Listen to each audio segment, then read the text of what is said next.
Salut, on va parler d'un garçon qui a été retrouvé hier et je sais pas si je dis un otage ou s'il a été kidnappé, mais vous voyez par vous-même la vidéo. Je sais pas. Un adolescent anglais.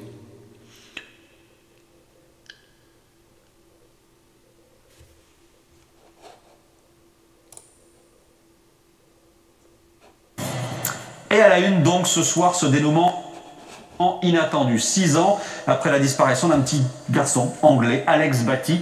Il avait 11 ans en 2017 quand il a été enlevé par sa mère et son grand-père. 6 ans après, donc, c'est le long d'une route de l'Aude, en France, qu'il a été retrouvé. Alex Batty a visiblement réussi à fuir la communauté au sein de laquelle il vivait avec sa mère. Antoine Forestier, on vous retrouve en direct pour BFM TV. Antoine, racontez-nous dans quelles circonstances exactement ce jeune homme a été retrouvé. Oui, c'est un jeune homme qui a désormais 17 ans, qui était en train d'errer le long d'une route près de la commune de Revel, c'est situé à environ 1 heure de Toulouse. Et il y a un automobiliste qui passe le long de la route et qui est intrigué par la présence de cet homme. Il le fait rentrer, de ce jeune homme, il le fait rentrer dans sa voiture et il commence à discuter. Et ce jeune homme, âgé de 17 ans, il lui explique que ça fait plusieurs jours qu'il est en train de marcher, notamment dans la montagne. Et il explique également qu'il a été enlevé par sa propre mère il y a plusieurs années. L'automobiliste est intrigué par ce récit et il emmène ce jeune homme à la gendarmerie. Ce sont donc les gendarmes qui prennent le relais et qui tentent de comprendre ce qu'il se passe. Ils font des premières vérifications et le parquet de Toulouse l'a confirmé cet après-midi grâce à des photos et à des témoignages de sa famille. Il s'agit bien d'Alex Batty, un enfant anglais disparu depuis 6 ans. C'est sa grand-mère, sa représentante légale, qui avait signalé sa disparition en 2017 lorsqu'il n'était pas revenu d'un voyage en Espagne où il était avec son grand-père et également avec sa mère. Le parquet de Toulouse ne gère pas cette enquête. Ce sont les policiers anglais qui vont tenter de comprendre ce qu'il s'est passé pendant toutes ces années. La piste d'une secte itinérante est privilégiée pour le moment. Il y a encore pas mal de vérifications à faire. L'enfant doit d'abord être entendu par ces policiers anglais et en attendant, eh bien, il a été pris en charge par les services sociaux de Haute-Garonne. Antoine Forestier avec Léonie Houtier en direct pour BFM TV. On sera à Londres dans un instant, mais d'abord Dominique, on peut se demander si quelqu'un le cherchait encore. Elle était pas dans sa famille, évidemment, sa grand-mère, elle, était accrochée à l'espoir de le retrouver, mais parmi la police, notamment britannique, est-ce qu'on le cherchait encore vraiment? Alors l'enquête était toujours ouverte en Angleterre, ce qui veut dire que si l'enquête était toujours ouverte en Angleterre, il y avait des connexions entre les policiers anglais, ça s'appelle les équipes européennes d'enquête, et les policiers français. Mais en tout cas, du côté anglais, évidemment, on le recherchait toujours. Comme tout un tas d'enfants et d'affaires anglaises, la petite Maddy, affaire qui est toujours d'actualité, puis des affaires sur lesquelles les Anglais n'ont jamais rien lâché. L'histoire de Pleine Fougère, Caroline Dickinson qui avait été tuée en Bretagne dans un camp de vacances, non, les Anglais n'avaient rien lâché. On va retrouver à Londres notre correspondante Laura Calmus. Laura, famille, médias, police, tout le monde a été un peu pris de court, stupéfait par ce dénouement inattendu. Exactement, et beaucoup d'émotions ici au Royaume-Uni, car ici, on se rappelle de l'affaire Alex Batty. Il avait à l'époque fait la une des journaux. Beaucoup se souviennent également des appels à témoins complètement désespérés de la grand-mère d'Alex Batty, qui avait la garde du petit garçon. Elle avait imploré le monde, mais aussi la police, de l'aider à retrouver le jeune garçon. C'est elle qui en avait la garde, et c'est elle aussi qui, en 2017, avait accepté qu'il parte en vacances. Donc en Espagne, il était parti donc avec sa mère et son grand-père. Et à l'époque, la grand-mère, donc Suzanne Caruana, avait reçu une vidéo de Alex Batty, une vidéo dans laquelle il disait « Je suis 1 million de fois plus heureux avec maman », mais on se rend bien compte que les choses n'ont pas du tout évolué comme cela, car pendant 6 ans, il a vécu complètement caché. Selon la presse britannique, il a vécu dans des tentes. plainte, il n'était probablement pas scolarisé. Selon la chaîne Sky News, il a d'abord été au Maroc, puis en Espagne, et ça fait depuis 2021 qu'il était en France. Alors, les journalistes ici ont tenté de joindre la grand-mère qui ne veut pas s'exprimer, mais un journaliste du Times a pu lui parler pendant une trentaine de secondes, m'a-t-il dit. Elle a expliqué qu'elle avait bien parlé avec Alex Batty, qu'à l'époque, elle parlait avec un enfant et que maintenant, elle parle avec un homme. Elle est a priori pas assez en forme pour se joindre pour aller en France pour le rejoindre, et c'est Alex Batty qui ira la semaine prochaine, selon sa grand-mère, à Oldham, là où il habite. Pour l'instant, il est auprès des services sociaux. C'est la police de Manchester qui est en charge de l'enquête, mais a priori, Alex Batty rentrera au Royaume-Uni, à Oldham, donc qui se trouve juste à côté de Manchester, la semaine prochaine. Merci à vous, Laura Calmus. Florence Roy, je reprends les choses. Il vivait donc visiblement depuis 2 ans dans une communauté, une secte itinérante, dans des gîtes, des tentes, des caravanes, entre l'Aude et l'Ariège, c'est-à-dire planqués dans la montagne, hein, on va dire les choses comme ça. On comprend que le parquet de Toulouse dit, c'est pas nous, ce sont les Anglais qui enquêtent. Mais là, on va quand même devoir tenter de retrouver sa mère, son grand-père. Il y a quelque chose qui va falloir être fait là. Alors des enlèvements d'enfants, il y en a de nombreux dans la sphère intrafamiliale, ce qui semblerait être le cas. En plus, on est quand même dans l'Europe. Donc il y a le fameux mandat d'arrêt européen. Quand on est confronté à ça, on dépose plainte, il y a une ouverture d'information, les parquets communiquent entre eux, les parquets des pays, parquets et police. C'est vrai que c'est quand même incroyable que pendant 6 ans, il n'y ait pas eu de traces de cet enfant. Il y a eu des traces épisodiques, mais visiblement qui n'ont pas donné lieu à grand-chose derrière. Oui, voilà. Alors bon, je ne sais pas. Après, l'enquête nous en dira un petit peu plus. On a quelques bribes d'informations pour l'instant.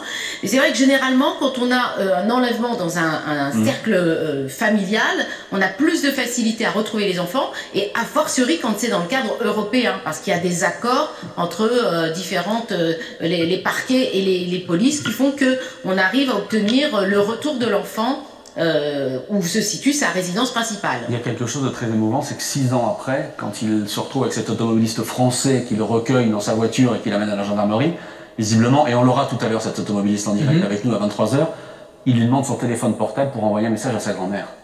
Il veut, 6 ans après, et malgré tout, peut-être tout ce qu'on a pu lui raconter pendant 6 ans sur sa famille, etc., il veut envoyer un message à sa grand-mère.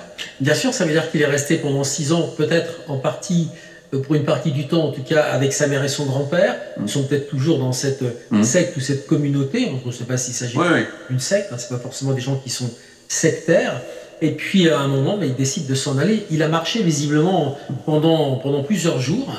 Il a traversé des forêts avant de marcher le long de cette route. Et puis, à ce moment-là, il sort de cette emprise et décide de reprendre contact avec sa grand-mère. Il est tombé sur un étudiant en médecine qui est livreur, donc on va l'entendre tout à l'heure. Mais c'est vrai qu'il a eu le bon réflexe, puisque il l'a emmené il a appelé les secours, il l'a emmené dans une gendarmerie.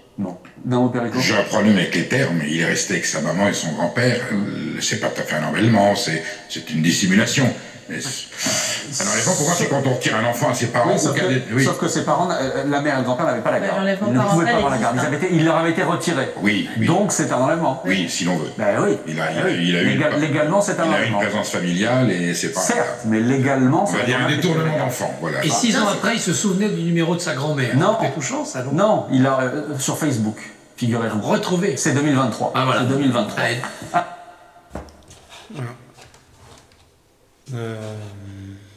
Et on va entendre le monsieur qui a recueilli sur le stop, comme on dit.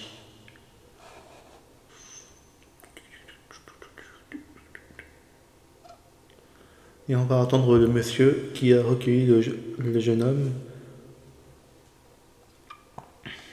qui a disparu depuis 6 ans.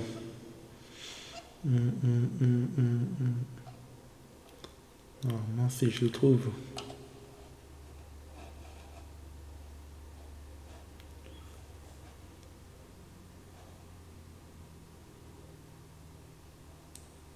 Ah, il est là.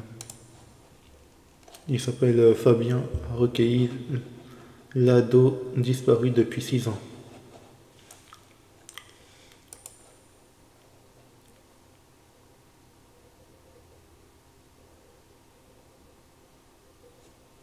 À la une ce soir, d'abord, c'est ce dénouement inattendu. 6 ans après la disparition d'un petit garçon anglais, Alex Batty, c'est son nom. Il avait 11 ans en 2017 quand il a été enlevé par sa mère et son grand-père. Eh bien, 6 ans après, Alex Batty a été retrouvé, vous voyez sa photo, le long d'une route en France, dans l'Aude précisément. Alex Batty a visiblement réussi à fuir la communauté au sein de laquelle il vivait avec sa mère.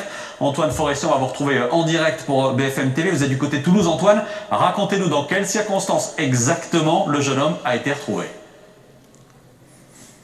Ce jeune homme, il est désormais âgé de 17 ans. Il était en train d'errer le long d'une route dans la commune, près de la commune de Revel. C'était situé à environ 1 heure de Toulouse. Et un automobiliste est passé par là. Il a été interloqué par son comportement. Il l'a fait monter dans sa voiture. Ils ont échangé tous les deux. Et ce jeune homme lui a expliqué que cela faisait plusieurs jours qu'il marchait et qu'il avait été enlevé par sa propre mère il y a plusieurs années. Ce récit a intrigué cet automobiliste qui s'est rendu à la gendarmerie. Ce sont les gendarmes qui ont pris ensuite le relais. Ils ont fait plusieurs vérifications. Ces gendarmes et le parquet de Toulouse l'a confirmé cet après-midi. Cet enfant est bien Alex Batty, un enfant anglais disparu il y a maintenant 6 ans, alors qu'il se trouvait en Espagne avec sa mère et son grand-père. C'est en fait sa grand-mère qui est sa représentante légale qui avait signalé sa disparition à l'époque des faits. On n'avait pas de nouvelles depuis 2017. Des vérifications ont été faites cet après-midi, avec notamment et hier également avec des photos et avec des témoignages de sa famille pour confirmer son identité. Mais ce n'est pas le parquet de Toulouse qui gère cette enquête, ce sont bien des policiers anglais qui vont tenter de comprendre ce qu'il s'est passé toutes ces dernières années. La piste d'une secte itinérante est pour le moment privilégiée par ces enquêteurs, et dans l'attente de son audition par les policiers, eh bien cet enfant il a été remis aux services sociaux de Haute-Garonne. Merci à vous Antoine Forestier avec Léonie Houtier en direct. Je précise que dans un instant, on sera en direct avec l'automobiliste qui a recueilli ce jeune homme le long de la route, dans l'Aude. Il sera avec nous dans une seconde. Mais d'abord, Dominique Rizet, tout est dingue dans cette affaire. Que l'on découvre tous ensemble, qu'on a découvert cet après-midi, tout est dingue. Ce jeune homme, de ce que l'on comprend là, il a marché pendant des jours dans la montagne, du côté de l'Aude, pour s'enfuir, pour quitter la communauté dans laquelle il vivait avec sa mère. Ouais. Ce qui est dingue d'abord, Maxime, c'est que ça se termine bien. Parce qu'un enfant qui disparaît à 11 ans, ça se termine rarement bien, surtout 6 ans après. Donc il a 17 ans, effectivement, il était dans une communauté, ou une secte, on va plutôt parler de communauté, de gens qui voyageaient, qui se déplaçaient, et il avait été visiblement, jusqu'à plus informé, parce qu'il va quand même retrouver sa mère et son grand-père, confiés à cette communauté par eux, ou alors dans cette communauté avec eux, il va falloir les retrouver et les questionner. Et donc il s'en est échappé, il y a quelques jours, il a marché, et ce jeune homme l'a retrouvé, ce jeune homme livreur, étudiant en médecine, l'a retrouvé au bord d'une route, sous la pluie, à 2 h du matin, s'est arrêté, lui a posé des questions, a appelé les secours, prévenu des secours, et l'a emmené donc dans la gendarmerie, à la brigade de gendarmerie de Revel. Bon, on y va pour le témoin? On y va, il est en direct avec nous. Bonsoir Fabien, et merci d'être en direct ce soir sur BFM TV, d'avoir accepté notre invitation. Avec plaisir. Pour vous, alors il va falloir nous expliquer, parce que l'histoire est quand même assez dingue. Pour vous, cette histoire, je le répète, elle commence donc au volant. Vous croisez en pleine nuit ce jeune homme qui est au bord de la route, racontez-nous. Oui, tout à fait. Ben, en fait, oui, j'étais entre 2 pharmacies, parce que je livre les pharmacies la nuit. Et en gros, je le croise une première fois, je me retrouve face à lui, en fait. Donc, je l'ai vu avec une planche de skate sous le bras, un sac à dos, une lampe torche et un sac à... Enfin bref, normalement, on va dire. Et je me suis dit, c'est bizarre, il est 3 h du matin, il pleut. Il est tout seul au bord de la nuit, entre 2 villages qui sont à un quart d'heure, enfin à une demi-heure de distance, les deux. Donc du coup à pied ça fait beaucoup plus. Et donc vraiment dans un coin vraiment perdu où là ça m'intrigue quoi. Donc moi je vais à ma pharmacie parce qu'en fait je savais que sur le retour j'allais le recroiser parce que je repassais dans le même sens. Donc je livre ma pharmacie, je retourne et je savais que j'allais m'arrêter pour lui demander si ça allait bien parce que c'est pas normal de croiser quelqu'un à 3 h du mat sous la pluie comme ça. Donc du coup, je me suis arrêté, je lui ai demandé s'il allait bien, qu'est-ce qu'il faisait là, s'il avait besoin d'aide en fait, s'il voulait que je le dépose à un village après. Et donc au départ, il me croyait pas, enfin pas qu'il me croyait pas trop, mais bon, il était méfiant, on va dire. Donc du coup, je lui ai montré l'intérieur du camion, je lui ai montré les bacs que j'ai livrés de la pharmacie. Donc là, après, il m'a cru, quoi. Mais bon, il était quand même un petit peu stressé. Il n'était pas choqué, il était très très fatigué. Mais sinon, voilà, au bout de quelques minutes, on a commencé à parler, etc. Il a eu confiance en moi. Et il m'a dit son vrai prénom, parce qu'au départ, il m'avait donné un faux prénom qui s'appelait Zach. Et donc du coup, voilà, on discute durant tout le trajet. En fait, je l'amène avec moi à finir ma tournée des pharmacies. Donc il m'a un peu aidé à travailler aussi. Et donc après, pendant le trajet, on a essayé d'appeler l'ambassade, le consulat, des trucs comme ça. On a eu zéro réponse, mais même les numéros n'étaient pas attribués, c'était bizarre. Mais alors, attendez Fabien, tout ce que vous racontez... Je me dis, je vais appeler... Je vous interromps une seconde parce que tout ce que vous racontez est totalement hallucinant. D'abord, quand il arrive dans votre camion, il ressemble à quoi? Il parle quelle langue? Enfin, comment est-ce que vous communiquez? Alors, les premières phrases qu'on a discutées, c'était en français. Il parlait un petit peu en français, mais après, c'était beaucoup plus facile de parler en anglais avec lui parce je parlais mieux anglais que lui ne parlait français, en fait. Mais ça veut dire que tout de suite, il accepte quand même de vous raconter ce qu'il a vécu, qui il est, tout de suite. Non, tout de suite, il m'a donné un faux prénom, donc, du coup, qui s'appelait Zach. Je lui ai demandé du coup, d'où est-ce qu'il venait, etc. Et oui, donc, pratiquement tout de suite, il m'a dit qu'il avait été kidnappé par sa mère. Mais après, on a parlé d'autres choses avant quand même. Hein. Il m'a pas dit, c'est pas ses premiers mots en mode j'ai été kidnappé ou quoi. Mais oui, après j'ai demandé qu'est-ce qu'il faisait, etc. Une fois qu'il a eu confiance, il m'a donné son vrai prénom. Et il m'a dit qu'il s'était fait kidnapper par sa mère il y a 5 ans au Maroc, qu'après il était en Espagne.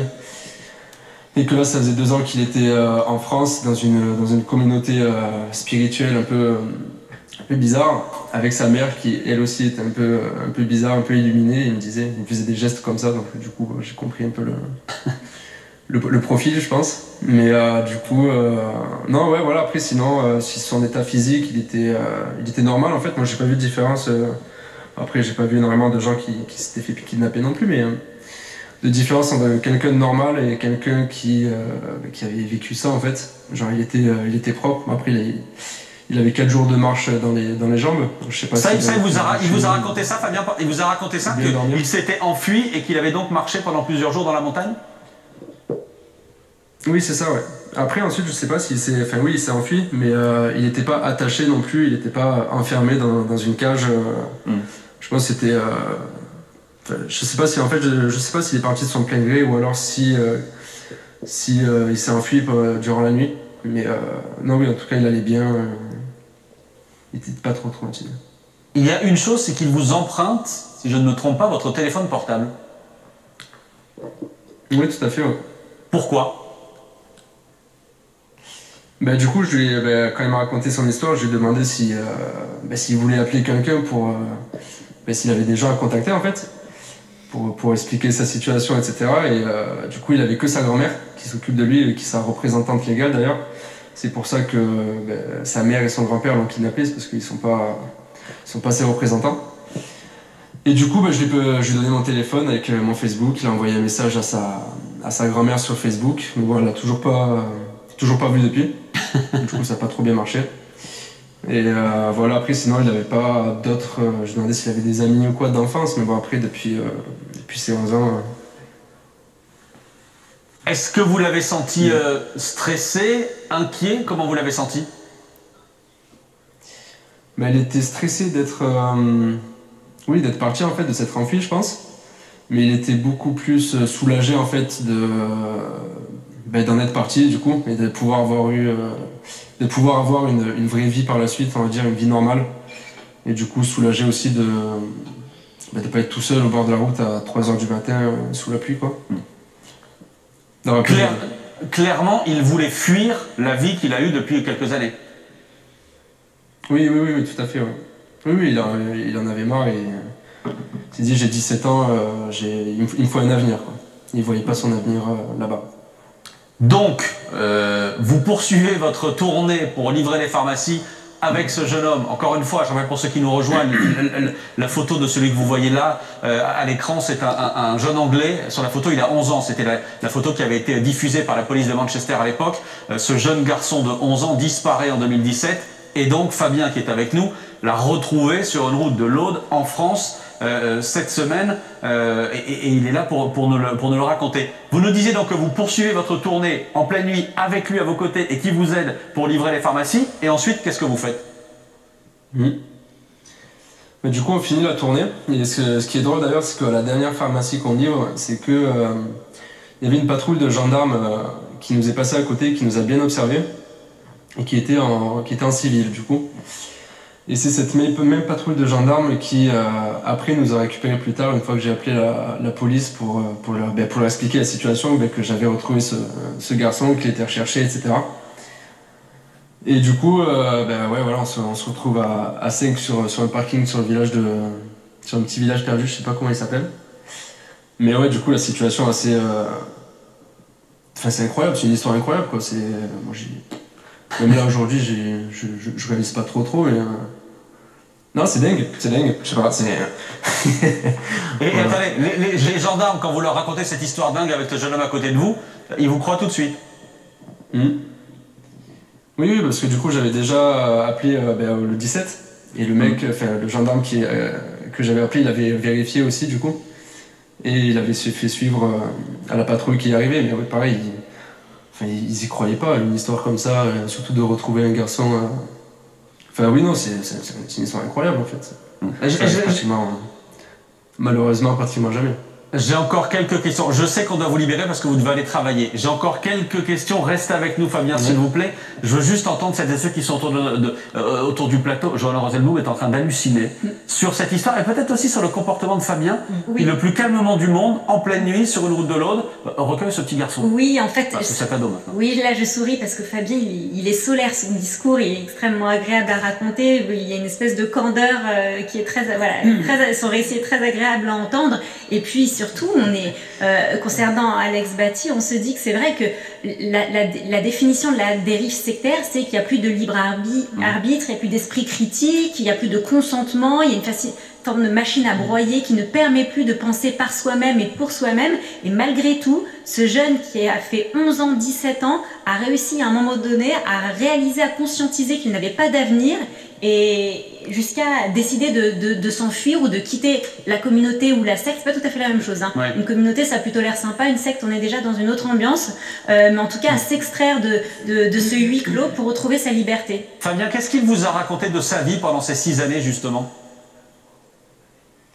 Pas grand-chose. J'ai pas osé non plus vraiment poser des questions par rapport à ça, parce que je me suis dit peut-être qu'il voulait pas trop en parler. Mais oui, non, en fait, il a été... je sais surtout qu'il a passé 3 ans en Espagne, je sais pas trop où. Après, 2 ans en France, mais je crois qu'il m'a raconté, je suis pas sûr de ça, mais que quand il était en Espagne, il était dans une maison à 20 millions ou un truc comme ça. Je me dis, mais... Je sais pas, encore un truc qui est encore incroyable, mais ouais, voilà. Après, sinon, rien de fou. Je crois qu'il a travaillé aussi pendant qu'il était dans la secte en France. Je sais pas trop quel travail il faisait, mais peut-être qu'il construisait des trucs. Mais en tout cas, je pense pas que ce soit déclaré, quoi. Mais ouais, je pense moi, il a fait des trucs pendant qu'il était dans la secte, mais je sais, enfin, dans la secte ou la communauté, mais je sais pas trop quoi. Je sais pas trop demandé. Et est-ce qu'il a eu pendant ces années, à votre connaissance, des nouvelles, justement, notamment de sa grand-mère? Non, je crois pas. Je sais pas, en fait, j'en ai aucune idée. Bon, merci en tout cas. Restez encore un instant avec nous. Dominique, on est tous sidérés. Effectivement, ce que disait Johanna, le fait de réussir 6 années après à s'extirper de là, s'extraire et de l'influence de la communauté et de l'influence de la mère, notamment, qu'il a kidnappé quand même il y a 6 ans, ça paraît assez dingue. Il est devenu un jeune adulte et il est parti vivre sa vie. Il a quitté cette famille, cette communauté. On ne sait pas encore. Ce serait intéressant de savoir. Johanna disait c'est différent une secte et une communauté, bien évidemment. Donc il est parti. Vous voyez, quand je vous disais c'est le fait divers qui se termine bien, se termine en éclat de rire, parce que quand on entend Fabien qui nous raconte cette histoire et qui lui-même s'amuse, en rit et dit je sais pas, j'avais jamais rencontrer quelqu'un qui avait été kidnappé, c'est tellement, vous voyez, alors est-ce qu'ils vont garder le contact, est-ce qu'ils vont se revoir, est-ce que, mais c'est bon, et puis le courage de s'arrêter. Vous savez, je suis pas sûr qu'autour de la table on est 7, on va s'arrêter. Bon, en tout cas les femmes sûrement pas, c'est pas possible. Mais nous 4 hommes, est-ce qu'on s'arrête à 3h du matin dans l'aube? Laurent, oui, parce qu'il fait peur. Laurent dit sous la pluie, oui. Il fait peur avec sa barbe. Mais est-ce qu'on s'arrête sous la pluie comme ça à 3h du matin? 4 jours de marche, c'est loin. Ça fait, on fait du chemin quand même. Même dans l'Aude, on a envie de savoir où était la secte, en fait. Où était l'endroit. Est-ce qu'il sait? Est-ce que vous savez, ça, Fabien, d'où il partait? Non, pas du tout. Il m'a dit qu'il partait de scolarisé, mais après, j'ai aucune... Oui, je pense pas, mais même lui, je sais pas s'il savait où il était en fait. Et l'autre question, alors on vous passe à la question ce soir parce que vous êtes le seul interlocuteur à avoir vu ce jeune homme encore une fois, et on sera en Angleterre dans un instant parce qu'en Angleterre ils sont sidérés aussi qu'il y ait ce dénouement-là 6 ans après. Est-ce qu'à votre connaissance il a été scolarisé pendant tout ce temps? Je sais pas du tout.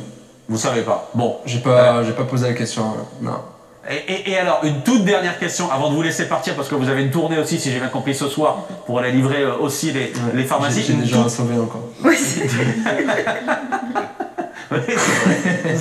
Des gens à sauver encore. C'est vrai. Bravo. En tout cas, vous avez les félicitations de tout le monde, notamment de vous être arrêté. Vous disiez tout à l'heure, j'hallucine encore, je ne réalise pas. Est-ce qu'avec quelques heures, quelques jours de recul, vous commencez quand même à réaliser un tout petit peu ce que vous avez vécu et la scène hallucinante que vous avez vécue? Ah oui, non, bah après, je sais déjà que c'est complètement hallucinant. Mais ouais, non, c'est vrai que quand j'étais dans le camion avec lui, je me rendais pas compte en fait que... Enfin, il me racontait son histoire et j'étais un peu comme si j'étais... Il y avait le Fabien qui écoutait et celui qui écoutait pas et... Enfin, je savais pas vraiment comment prendre tout ça en fait, c'était... Ah, c'était incroyable quoi. Je savais pas si je devais le croire, pas le croire, parce qu'il allait vachement bien, genre c'était... Mais après quand j'ai cherché son nom en fait sur internet, ouais c'est là où quand j'étais avec les gendarmes du coup que j'ai réalisé l'histoire de malade tout autour quoi. Bon, et je sens que vous allez être sollicité par la presse, notamment anglaise, assez rapidement dans les heures qui viennent. Merci beaucoup, Fabien, d'avoir accepté de témoigner ce soir. Encore une fois, bravo à vous. Merci pour votre témoignage. Merci également à Maxime Meunier qui a permis de réaliser ce duplex. On vous laisse aller bosser. Dominique Rizet, je veux dire, c'est maintenant que l'enquête commence aussi, évidemment, parce qu'il va falloir comprendre ce qui est arrivé à ce jeune homme pendant ces 6 années. Alors, le parquet de Toulouse dit... C'est pas nous, l'enquête c'est pas nous, on n'était même pas au courant que le jeune homme était là. L'enquête c'est en Angleterre, qu'est-ce qui va se passer maintenant? Les Anglais n'ont jamais lâché l'enquête, il faut dire qu'on continuait à le rechercher, c'est une affaire dont l'Angleterre parlait et à laquelle les médias anglais s'intéressaient. Il y aura des responsabilités en France, il faut retrouver sa mère, il faut retrouver son grand-père, donc qui sont pour l'instant des personnes qui l'ont enlevé, même si, Perico disait tout à l'heure, c'est plutôt... On a plutôt subtilisé au musée à l'écart. Mais bon, qui l'ont enlevé? Légalement, c'est un enlèvement. Légalement, c'est un enlèvement. Ensuite, les gens de la communauté, les retrouver. Est-ce qu'on l'obligeait à rester dans cette communauté? Si c'était une secte, est-ce qu'il était séquestré? Comment il vivait dans la journée? Et là encore, il faudra que des gens répondent, puisque nul n'est censé ignorer que ce garçon avait disparu. Ceux qui l'ont amené ici, en l'occurrence sa mère et son grand-père, ont bien dû dire quelque chose. Ça veut dire que ceux-là sont complices d'avoir fait disparaître, en tout cas soustrait ce garçon pendant quelques années, pendant 6 ans. Allez, on va à Londres ce soir retrouver Laura Calmus. Laura, famille, médias, police, enquêteurs, tout le monde a été évidemment pris de court et un peu sidéré aujourd'hui par ce dénouement qu'on disait heureux évidemment, heureux et inattendu. Complètement inattendu et il y a beaucoup d'émotions ce soir au Royaume-Uni car les Britanniques se souviennent bien d'Alex Batty. À l'époque, en 2017, lors de sa disparition, il avait fait la une des journaux et sa grand-mère avait expliqué à l'époque que sa mère ne voulait pas qu'il vive une vie traditionnelle, ne voulait pas non plus qu'il soit scolarisé dans une école normale. Alors j'ai pu m'entretenir avec un journaliste local de Oldham qui est à quelques kilomètres de Manchester. C'est à Oldham qu'habitait Alex Batty il y a 6 ans lorsqu'il a été enlevé. Je vous propose d'écouter ce journaliste qui explique que ce dénouement est complètement extraordinaire pour lui. À l'époque de la disparition d'Alex, sa grand-mère faisait de nombreuses déclarations publiques. Elle implorait son petit-fils de rentrer à la maison. Dans une de ses déclarations, elle affirmait avoir reçu une vidéo d'Alex, de sa mère et de son grand-père. Ils avaient l'air d'avoir choisi un mode de vie alternatif. Certains rapports indiquent que sa grand-mère est en route pour le retrouver. Elle est très heureuse d'avoir pu lui parler. La dernière fois qu'elle l'a vu, il était encore enfant. Quand elle a pu lui parler au téléphone, il était devenu un homme. Et selon nos dernières informations, Suzanne Caruana, donc la grand-mère d'Alex Batty, est trop faible pour voyager. Elle ne pourra donc pas se rendre en France pour récupérer son petit-fils. Ce sera un représentant britannique ou un autre membre de sa famille qui ira chercher Alex, qui vraisemblablement retournera en Grande-Bretagne la semaine prochaine. Alors ici, pour la police britannique qui est en charge de l'enquête, c'est une enquête très complexe, très longue. Il faut mettre en place de nombreuses mesures, mais aussi des mesures de sécurité pour s'assurer que le garçon Alex Batty soit en sécurité. Alors la grand-mère Suzanne Caruana explique qu'à l'époque, eh bien, elle avait reçu donc cette vidéo d'Alex Batty, une vidéo dans laquelle il avait dit qu'il était 1 million de fois plus heureux avec sa mère. Alors on se rend bien compte que les choses ont évolué bien différemment, car Alex Batty, on l'a bien compris, a fui là où il habitait. Et donc pour Suzanne Caruana, c'est un dénouement assez incroyable, un dénouement très heureux. Et elle a dit à un journaliste du Times qu'elle a hâte de retrouver son petit-fils. Évidemment, merci beaucoup Laura Calmus en direct de Londres. Et bonsoir Rémi Buaguiar, merci d'être en direct avec nous. Vous êtes journaliste à la Dépêche du Midi, journaliste police-justice. C'est vous qui avez révélé en grande partie les premiers éléments dans cette affaire. Et peut-être que vous pouvez nous aider ce soir à y voir un tout petit peu plus clair. D'abord, il est où ce soir Alex Batty? Il est toujours dans un foyer. Il y a de la police du nord de l'Angleterre qui est allé à sa rencontre ce soir avec des diplomates. Il a été interrogé. Là, il est à ce stade toujours dans un foyer. Je pense que les policiers cherchent à savoir où est la mère. Il a très peu parlé du grand-père. Même j'ai rencontré Fabien Accidini tout à l'heure, le chauffeur. Il lui a pas parlé du grand-père, donc lui aussi on ne sait pas où il est jusqu'à maintenant. Et c'est ce que cherchent à savoir actuellement les policiers anglais. Et qu'est-ce que vous avez comme information précisément sur la vie qu'il a pu mener, et notamment, alors depuis tout à l'heure on hésite entre communauté et secte, qu'est-ce que vous savez de ce qu'il a pu vivre ces dernières années et avec qui il a pu vivre? Alors moi, les informations que j'ai, on ne parle pas de secte. Au début, il en a été question et ça a été vite écarté. D'ailleurs, Alex n'a jamais employé ce mot. C'est plus une vie de fugitif en fait, dans une communauté itinérante qui vivait là, en ce moment, depuis 2 ans, ils étaient plutôt ciblés vers la haute vallée de l'Ariège. Ils partaient d'Ariège, ils allaient un peu dans l'Aude, c'est des départements limitrophes. Et ils étaient constamment en mouvement. D'ailleurs, c'est pour ça que Alex est incapable, a priori, de dire où était sa mère hier ou avant-hier, parce qu'il sait qu'elle bouge régulièrement. Et en plus, je pense que quand il est parti à pied, il ne savait pas exactement où il était. Il a juste le souvenir d'avoir traversé des villages, dont un qui s'appelle Quillan, dans l'Aude, qui est justement à la frontière entre l'Aude et l'Ariège. Au vu des informations que vous avez ce soir, question toute simple, est-ce que vous pouvez nous dire comment il va? Est-ce que vous savez comment il va? Alors, il était très détaché de tout tout l'aspect médiatique qu'on voit là. Lui, quand il est récupéré par les gendarmes, il dit calmement, il explique son parcours, qu'il a été en Espagne, qu'il a été au Maroc, qu'il était sous la coupe de sa mère, que c'était toujours le cas en début de semaine avant qu'il parte. Il est assez détaché, il est un peu hors sol, il a un peu du mal à visiblement comprendre le monde dans lequel il vient de remettre les pieds.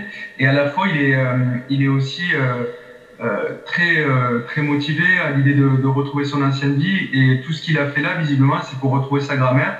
C'est d'ailleurs la première personne à qui il s'est adressé. Il lui a envoyé un message du portable donc, de Fabien où il lui explique bonjour mamie, c'est Alex.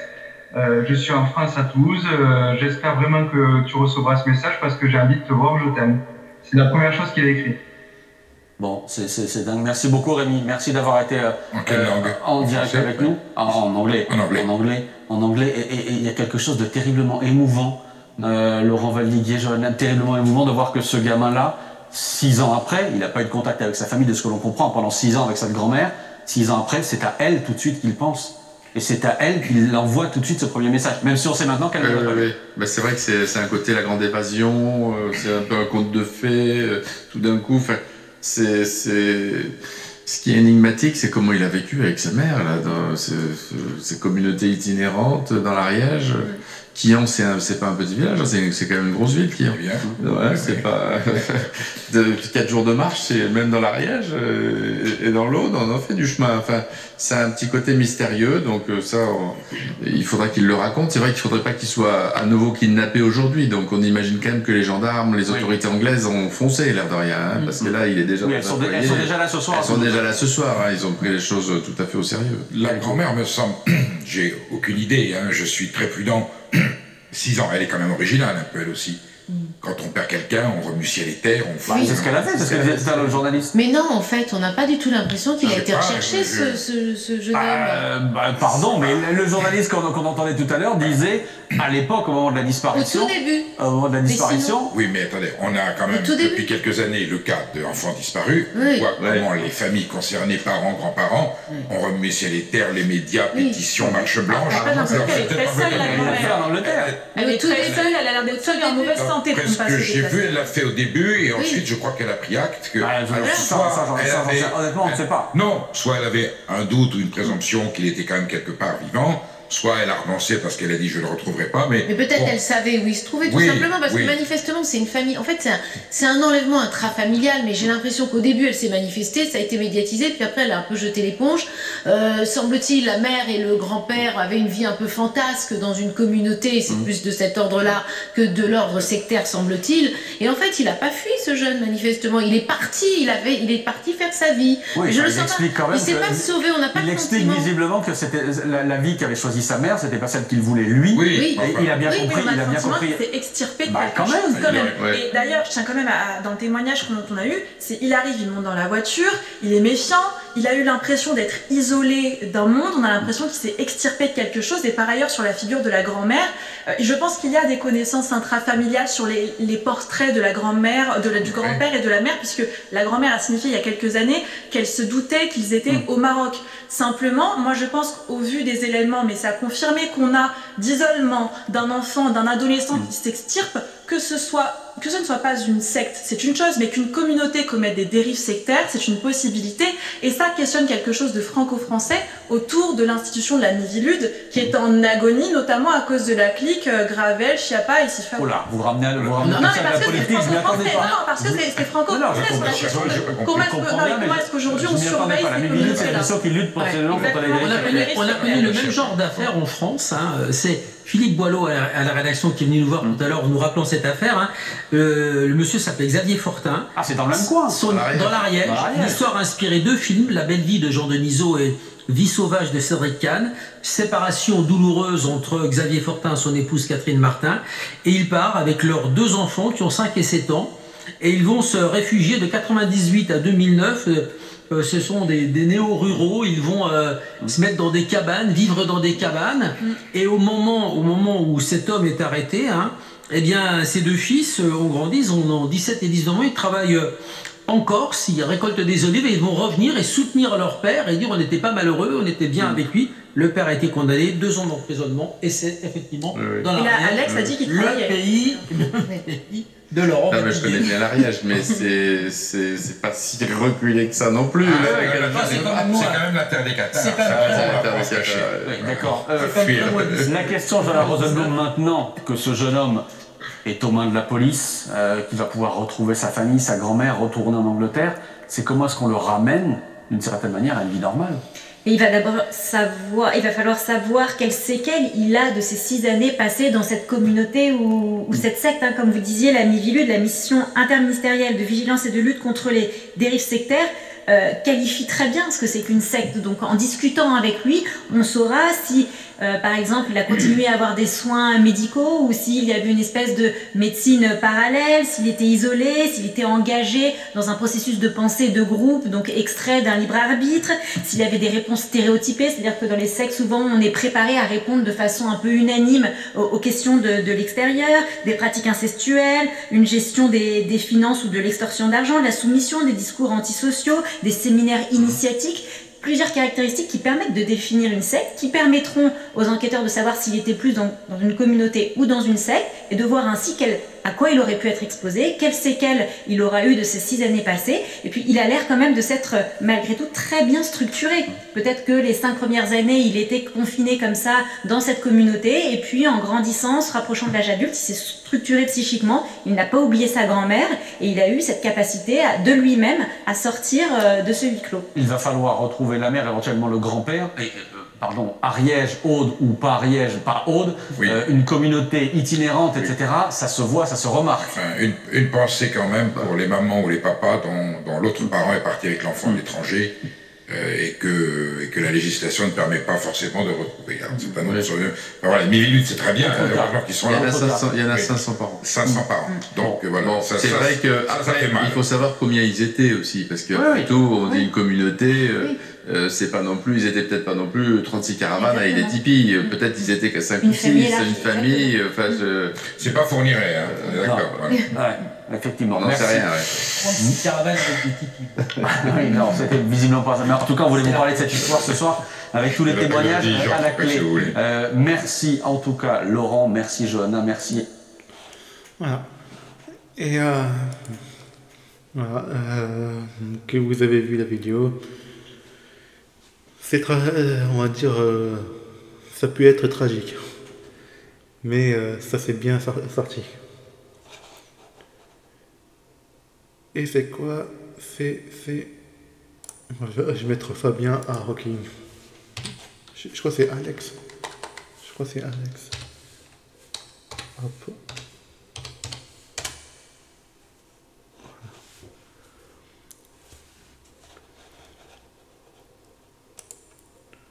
Alex Batty, retrouvé en France.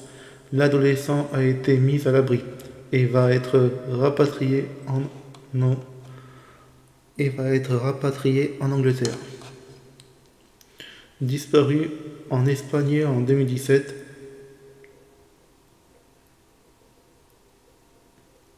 6 ans. Disparu en 2027. L'adolescent britannique a été retrouvé dans l'Aude, en pleine nuit, par un étudiant qui livre des médicaments aux pharmacies. Les autorités françaises et britanniques collaborent actuellement.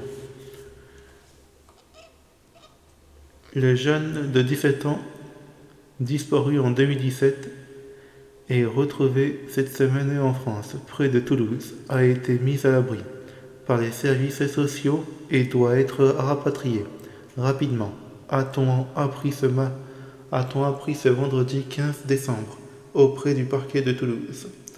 Notre priorité est de le ramener au Royaume-Uni, a déclaré lors d'une conférence de presse le commissaire en chef adjoint Chris Sky de la police de Manchester, précisant que le retour d'Alex Batty est attendu dans les prochains jours. Originaire de Manchester, le garçon âgé de 11 ans, à l'époque, passait des vacances avec sa mère et son grand-père à Marbella, dans le sud de l'Espagne, avant de disparaître avec ces derniers. Pendant plus de 6 ans, Suzanne Caruna, sa grand-mère et tutrice légale, a tenté de retrouver son petit-fils en vain, jusqu'à cette semaine où elle a appris que le jeune homme était bien en vie, en France. Il est à l'abri. Les services sociaux l'ont pris en charge, a déclaré le procureur sans préciser le lieu exact. où se trouvait Alex Paty. L'adolescent a été retrouvé au bord d'une route de l'Aube, dans la nuit de mardi à mercredi, par Fabien Assidini, un étudiant en chiropratie à Toulouse, qui était en train d'effectuer des livraisons de médicaments aux pharmacies. Une collaboration entre les policiers françaises et britanniques. On attend de mettre en place avec les Britanniques le rapatriement, a déclaré à l'AFP le procureur de la République à Toulouse, Samuel Vulta-Simon. La police du Grand Manchester avait également indiqué jeudi dans un communiqué être en contact avec les autorités françaises pour obtenir des précisions. C'est une recherche complexe et longue. Il est nécessaire de mener des investigations supplémentaires, avait précisé un porte-parole de la police du Grand Manchester.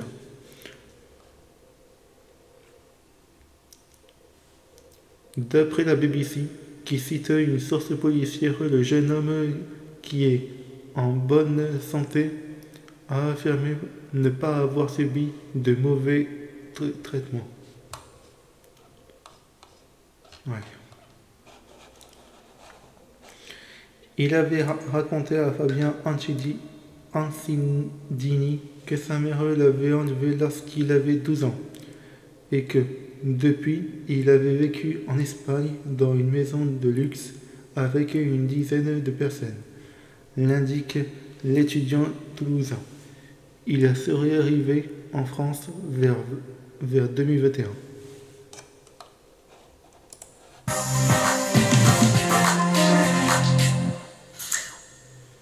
On en parle avec Laura Calmus, la correspondante de BFM TV à Londres, forcément. Bonjour Laura, on est aussi avec Antoine Forestier, l'envoyé spécial de BFM TV à Toulouse, Vincent Ventigam du service police-justice de BFM TV et Rémi Buajuard, journaliste police-justice à la Dépêche du Midi. Merci à vous d'être avec nous.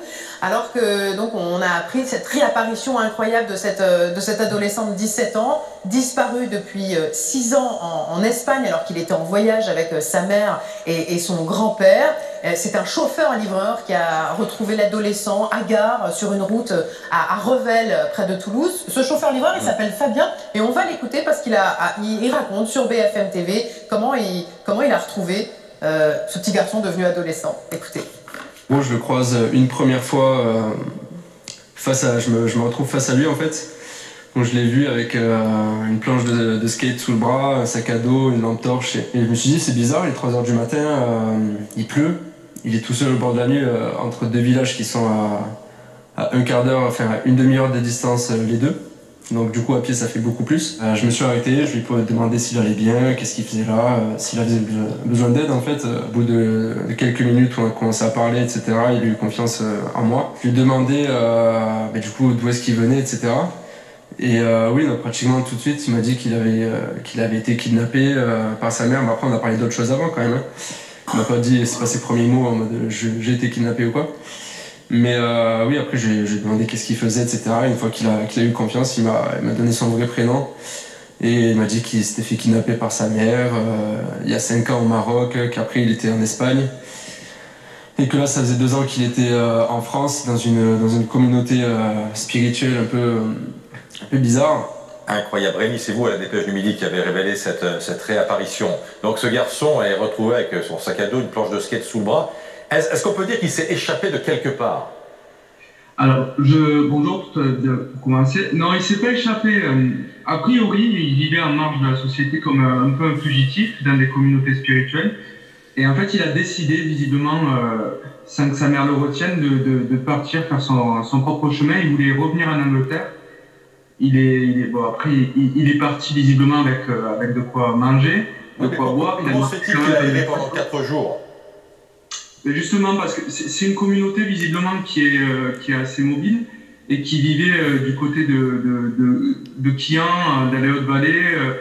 Je pense qu'il a cherché à arriver jusqu'à une grande ville parce qu'il n'avait pas de téléphone et en fait il cherchait une ambassade pour reprendre contact avec sa grand-mère. Et donc il se présente à ce livreur, visiblement en bonne santé. C'est pas une secte, hein, ce mouvement, si? Non, a priori c'est plutôt une communauté spirituelle, mais le fait que sa mère soit recherchée pour son kidnapping, ils ont un peu vécu comme des fugitifs, ils se sont cachés, ils ont beaucoup bougé, ça faisait 2 ans qu'ils étaient en France, ils étaient rarement au même endroit. Voilà. Après, quand Fabien le récupère, visiblement, il est en bonne santé, mais il a très soif, et il est très fatigué. D'ailleurs, quand il arrive au commissariat de la gendarmerie de Revel, la première chose qu'il fait, c'est qu'il s'allonge au sol pour dormir. Antoine Forestier, vous êtes à Toulouse, parce que c'est là que Alex Baty vient de passer la nuit dans un foyer, c'est ça ? Oui, il est pris en charge dans un foyer des services sociaux du conseil départemental de Haute-Garonne. On sait qu'il y a pu avoir des premiers échanges avec des policiers anglais qui sont en charge de cette enquête, qui tentent de comprendre ce qui s'est passé pendant ces 6 dernières années. Il l'a dit, il marchait depuis 4 jours avant d'être recueilli par cet automobiliste. Il était donc très fatigué, stressé, également soulagé d'avoir pu quitter cette communauté avec qui il a passé donc plusieurs années. Il y avait notamment sa mère et son grand-père à ses côtés. Et puis son premier réflexe, ça a été de contacter sa grand-mère qui est en fait sa représentante légale, qui habite en Angleterre, et donc il a pris le téléphone de cet automobiliste, il lui a envoyé un message sur le réseau social Facebook, et sa grand-mère a priori ne pourra pas venir ici à Toulouse, mais elle l'attend évidemment avec impatience sur place en Angleterre. On ne sait pas pour le moment quand est-ce que l'enfant sera renvoyé dans son pays en Angleterre. Donc ils se sont évanouis dans la nature, Vincent Ventigame, il y a maintenant 6 ans, 6 ans d'absence entre le Maroc, entre l'Espagne, entre la France, a priori sans être repérés, mais ils vivaient de quoi?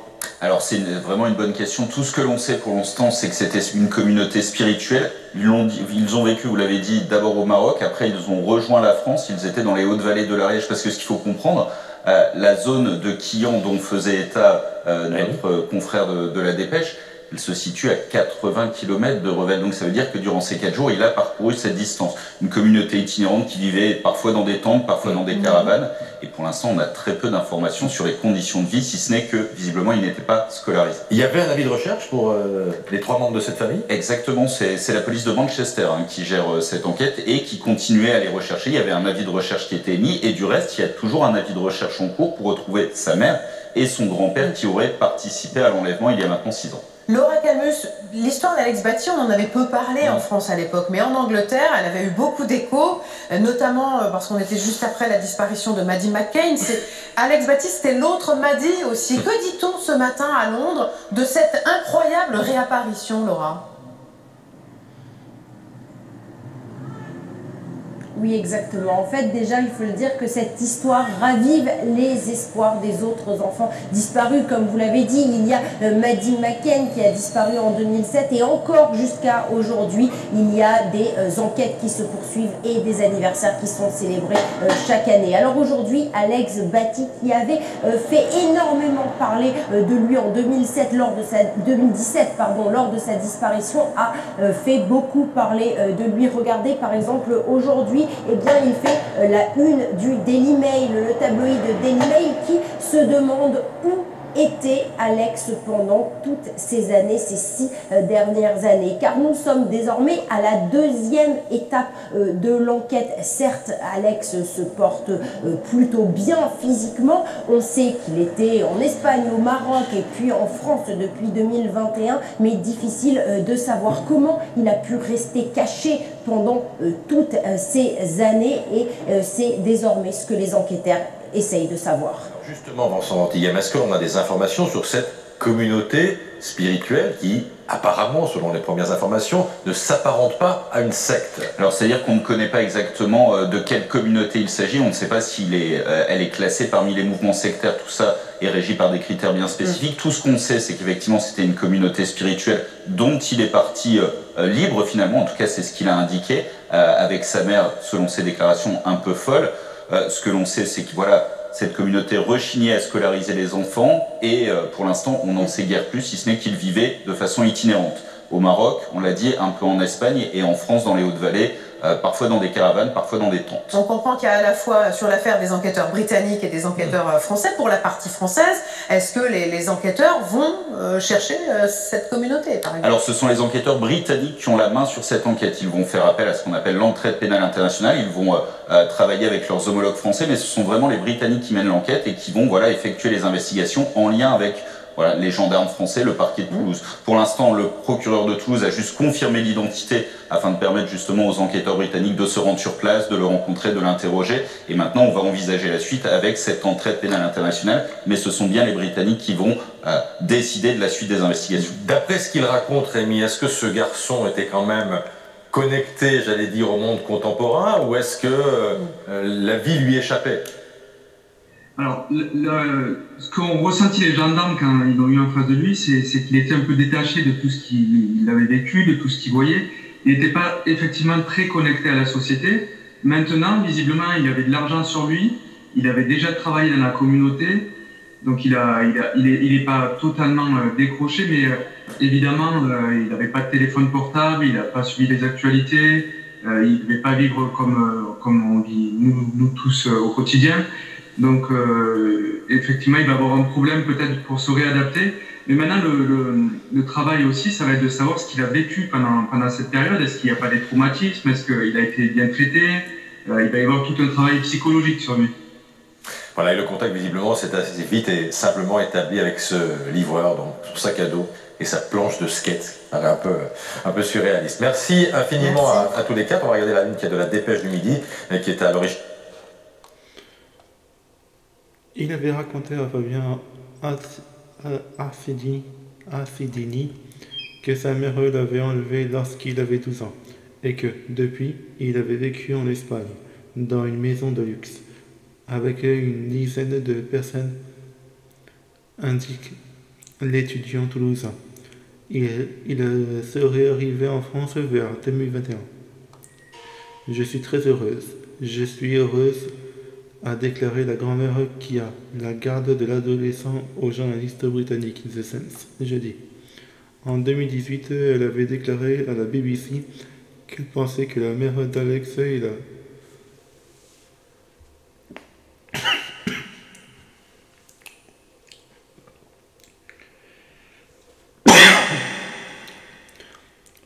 et le grand-père l'avait emmené vivre dans une communauté spirituelle au Maroc.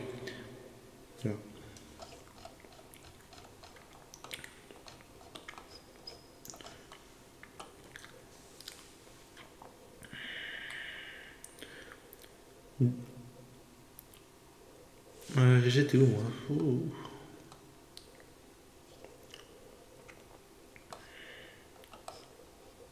Là.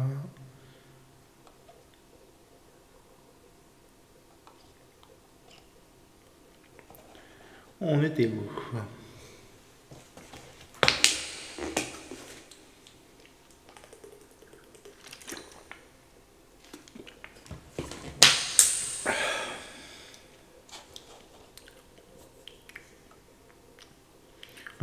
Je suis très heureuse, a déclaré la grand-mère qui a la garde de l'adolescent au journal britannique The Sense. En 2018, elle avait déclaré à la BBC qu'elle pensait que la mère d'Alex et le grand-père l'avaient emmené vivre dans une communauté spirituelle au Maroc. D'après elle, il cherchait à cette époque un mode de vie alternatif et ne voulait pas qu'Alex aille à l'école. Je lui ai parlé cet après-midi et il n'y a aucun doute que c'est lui. Quand il était avec nous, je parlais à un enfant. Maintenant, je parle à un homme, a-t-elle par ailleurs affirmé au Time. C'est tellement incroyable de ne pas savoir si quelqu'un est mort ou vivant, a encore ajouté Suzanne Caruana, ce quotidien journal britannique. Selon la BBC, il est actuellement pris en charge par les services sociaux français. Des policiers britanniques ont été envoyés sur place, tout comme tout comme du personnel consulaire. C'est folle cette affaire. Dites-moi dans les commentaires si vous avez aimé, partagez la vidéo, abonnez-moi à ma chaîne YouTube, Twitch, TikTok et Twitch, je l'ai dit je crois. Et je vous dis à plus tard.